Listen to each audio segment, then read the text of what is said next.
Archie was rushed back into hospital because we were a children's party with the other kids. He was a bit funny all day. He wasn't feeding. Was really off his food. He kept crying a lot, but he was crying in his sleep. He slept all day.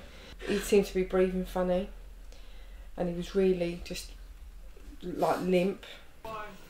When I looked at him again, he'd stopped breathing. So I moved him, and as I moved him, he started again, and he was crying with it. Got to A&E. There's a couple of doctors come in and was looking at him. Archie was fine. He was laying there, he was crying, he was pink, but he was breathing.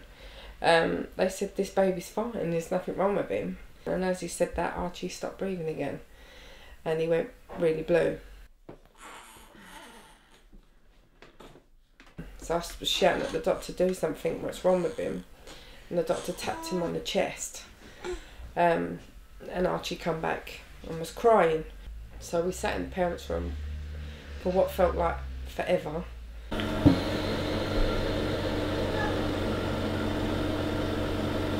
It's a big yawn.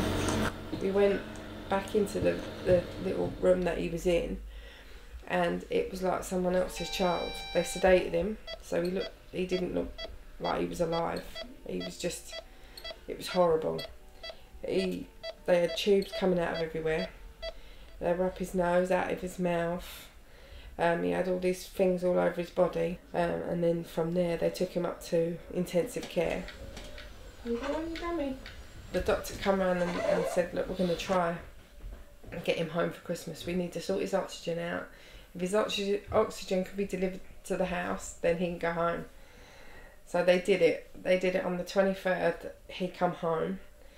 And it was lovely, it was exciting. We were taking him home. It felt like we were taking him home for the first time again. And he's being such a good boy. Thank you.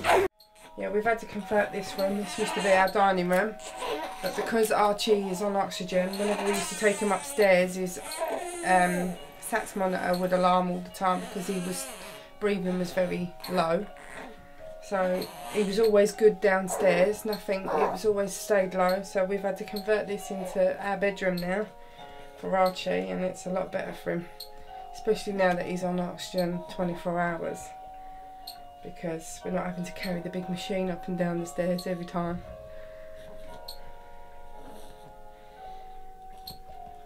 Asleep.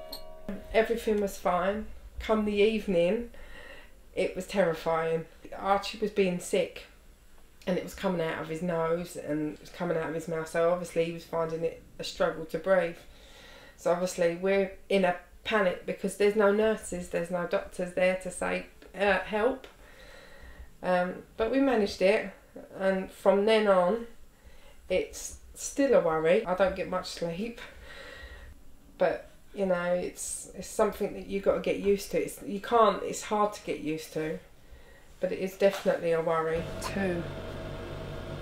So it has to be on 2? Less than a 2. Huh? It's good. He has a physiotherapist. Done Archie. She comes out to move his legs and stuff like that, makes it strengthen him. He also has a speech and language therapist who deals with his feeding, because Archie doesn't feed very well through the mouth. He has to be fed through the tube because sometimes it makes him sick, sometimes he stops breathing with it because he finds it all a bit of a struggle.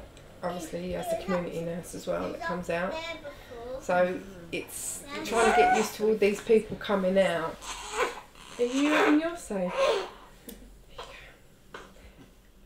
Trying to get used to people coming out was a bit, you know, because obviously your life's not your own anymore.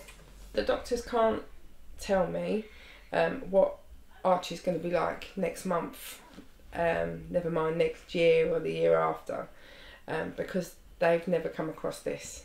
They find that Archie's a whole different case. Archie decides what's going to happen, and that's what happens. We do have a positive attitude towards it because obviously Archie's here. We were afraid at one point we were going to lose him. So for him to have little problems, it's fine. We take it because we want him to be here.